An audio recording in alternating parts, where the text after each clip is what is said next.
This summer, there was the $500 billion laughably titled Inflation Reduction Act. When you bill something as reducing inflation and the inflation rate continues to tick up, not a recipe for political success.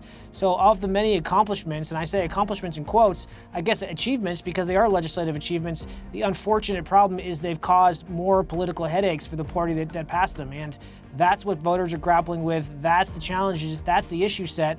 And there's not one issue set that's really working in the Democrats' favor right now. Now to U.S. politics. By any indication, Nancy Pelosi is on the verge of having to give up the Speaker's gavel, and she's not giving up without a fight. Joining us now, Colin Reed. Colin, nice to have you again. Thanks, Doug. Nancy Pelosi said that she encouraged people not to focus on inflation since it's a worldwide problem. And then she added that we should focus instead on the cost of living. I'm not sure why she suggests that, because both are getting increasingly expensive. Maybe she's suggesting more government handouts for people who don't want to bear the cost of living. I don't know. What are your thoughts? Well, it's interesting, Doug. The Democratic messaging on inflation has changed over time, but each shift has been equally unpersuasive.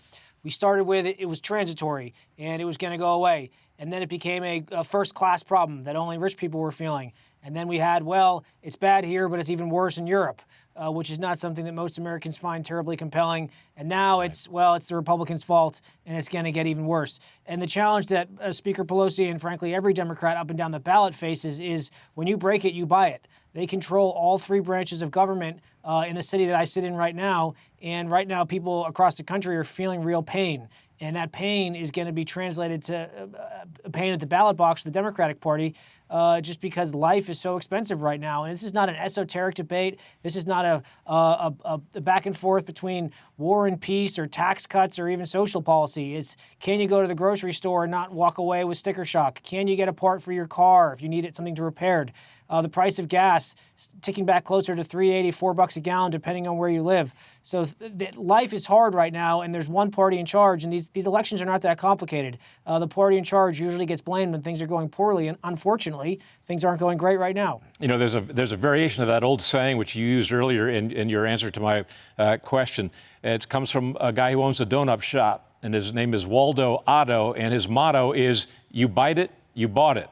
Well, the Democrats own that donut shop right now, and it's not looking good. On that note, Real Clear Politics average, a headline, says that 3 key states are now sweeping away from Democrats. They are Arizona, Georgia, and Nevada. Now, I'm not sure if they're referencing the gubernatorial races in those 3 states or the Senate races. What's your thought about that?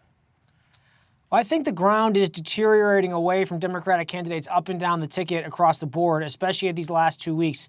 There's just been an avalanche of poor economic headlines that people have been dealing with. Out west, gas prices are even higher in a place like Nevada and Arizona. They're really, really feeling the squeeze at the pump. So I think that's contributing to all of that. But overall, there's this sense of malaise. There's this sense of the Democratic Party kind of being out of answers. And if you look back at what they've done over their 2 years of having complete control of government, there's a number of things that voters can point to that have made things worse. There was the $2 trillion government bailout after COVID in March of 2021 that was passed purely on party lines when America was on the back half of the pandemic and the money was flowing out far too readily. And then this summer, there was the $500 billion laughably titled Inflation Reduction Act. When you bill something as reducing inflation and the inflation rate continues to tick up, not a recipe for political success. So of the many accomplishments, and I say accomplishments in quotes, I guess achievements because they are legislative achievements, the unfortunate problem is they've caused more political headaches for the party that passed them. And that's what voters are grappling with. That's the challenges. That's the issue set. And there's not one issue set that's really working in the Democrats' favor right now. You know, I hate to be so harsh, but really at a very simplistic level, when you call something the Inflation Reduction Act, in the face of the kind of inflation we're experiencing right now, it doesn't take a rocket scientist to figure out that the policies are just misplaced and they're not working. Anybody who's not followed any politics at all can understand that. There is another political analyst and numbers cruncher, Nate Silver, a respected guy from 538, who says that the evidence for a Republican takeover of both houses of Congress is now pretty convincing. He's been a little skeptical to this point. He still says, however, that Republicans have a 45% chance of winning the Senate. What do you put their chances of taking the Senate at?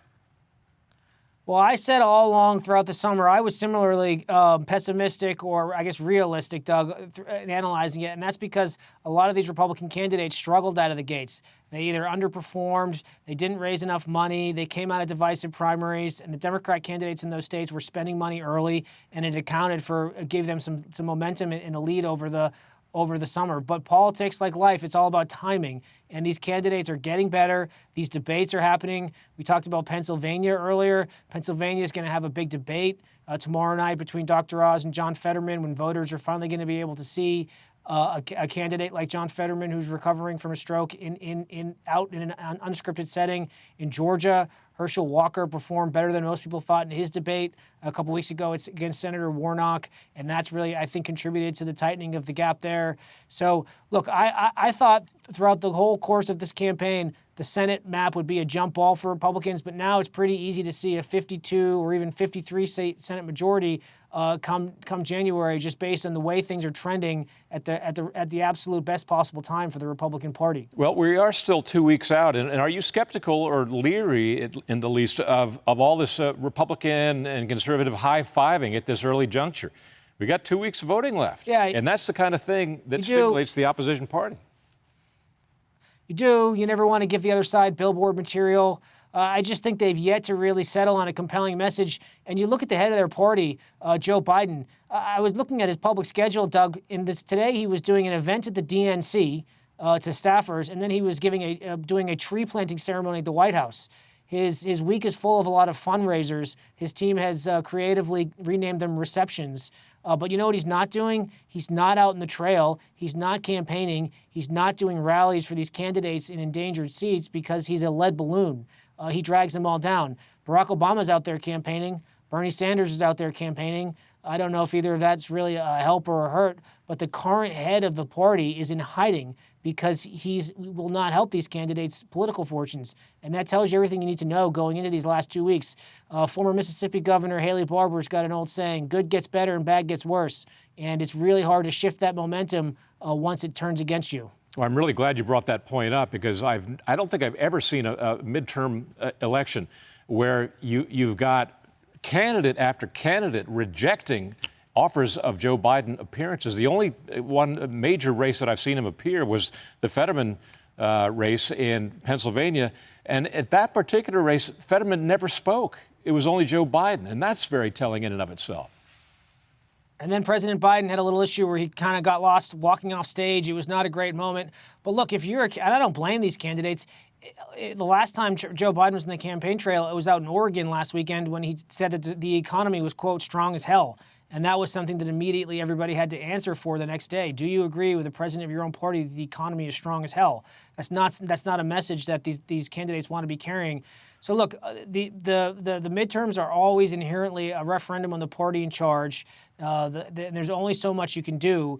But the fact that the president's gone in hiding the last couple of weeks is just about being in the bunker, damage control, and not doing any more damage to folks who are already having the fight of their lives. Well, Colin, we're going to hold you to your prognostications, and if you're wrong after Election Day, we're going to invite you back and watch you eat your hat, okay? Bring me back. I can't wait, Doug. Okay. Colin Reed, really appreciate it. Thank you very much, sir. Hi, I'm Doug McKelway, and thank you for watching Centerpoint. We hope you enjoyed this video. Make sure you hit the subscribe button and tap the bell icon so you're notified every time a new video is posted. Leave a comment below and keep the conversation going by sharing this video with a friend who needs to see it. Thanks for watching. We'll see you back here tomorrow.